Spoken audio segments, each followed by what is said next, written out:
c'est The Minecraft PE, comment allez-vous? En tout cas moi ça va super bien. Alors aujourd'hui on se retrouve pour une nouvelle vidéo.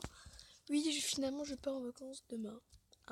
Désolée de vous avoir fait une frayeur. Alors aujourd'hui on se retrouve pour la première partie de 20 astuces pour les débutants sur Minecraft PE. Oui, cette vidéo, je sais, il y a plein de vidéos qui ont été faites sur ça, mais j'avais envie de faire, c'est pour débutants sur Minecraft PE. Commence tout de suite. Alors, une petite technique. En fait, vous pouvez creuser le gravier et le sol n'ont pas de gravité. Mais si vous posez une torche en dessous, ils tomberont sans que vous les creusez.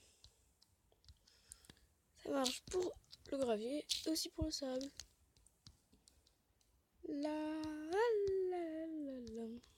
Voilà. Alors, numéro 2. Une petite astuce aussi pour les débutants. Vous allez près des moutons. Quand vous êtes en survie et vous n'avez pas envie de les tuer, vous faites côté d'un mouton avec une cisaille, vous faites tondre et voilà, vous récupérez sa laine. Et en plus, vous avez 2 blocs de laine. Voilà, si vous aimez bien la laine ou pour la colorer ou des trucs dans le genre. Vous avez déjà vu sous la tête d'un bonhomme de neige? Vous avez essayé de lui rentrer dedans? Ça marchait? Mais j'ai une meilleure technique. Vous allez près de lui, vous faites tondre. Ah mince. Tondre, et voilà. Il n'a plus de citrouille sur la tête. Et voilà. Voilà son vrai visage. Je vais remettre la cisaille dedans. Alors, vous pouvez d'ailleurs crafter le bonhomme de neige avec... Ah mince, attendez. De la neige et une citrouille, mais la neige avait fondu. Et voilà. Et si vous créez un golem de fer, comme ça, je sais que ça y ressemble pas du tout.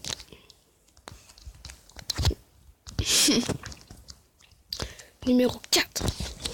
Si vous êtes dans l'eau, en survie, et que vous avez ces objets là, vous pouvez respirer. C'est parce que l'eau ne rentre pas dans eux. Alors il y a le panneau, l'échelle, les barreaux de fer, les portillons et barrières, la porte, les 2 trappes. Voilà. Numéro 5. Vous pouvez... Attendez, je prends juste ça.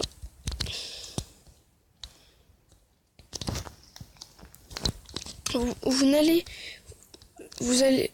La sous-cendre vous le ralentit. Ça, voilà.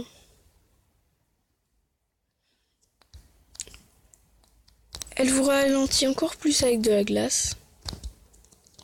Juste en dessous. Elle vous le ralentit encore plus avec des toiles d'araignée. Et si vous buvez une potion de lenteur que vous mettez en sneak, vous irez à la vitesse la plus lente du jeu.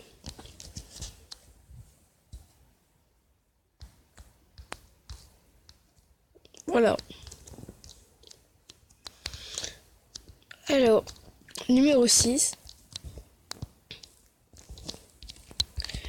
Vous pouvez, grâce à des dalles, la TNT n'explose, si elle n'explose que sur une dalle. Et ça en détruit que une ou 2. Alors faites vos maisons en dalle, c'est un petit conseil pour moi. Revenons à la soul sand. Numéro 7, voilà, vous ne pouvez passer une porte avec la soul sand devant. Mais au contraire, vous pouvez passer derrière avec la soul sand. Ce fait, numéro 8, je vais vous expliquer pourquoi un peu. Parce que la soul sand est un bloc moins grand que les autres blocs. Regardez, vous voyez? J'ai là-dessus. Et je fais un truc. Vous voyez, c'est comme un petit escalier. Numéro 9. Vous pouvez, grâce à la boule de feu, allumer comme un briquet. Voilà. numéro 10. Grâce à ça, attendez, je prends juste ça, le pseudo. Et vous pouvez d'ailleurs faire le portail du Nether. Et vous pouvez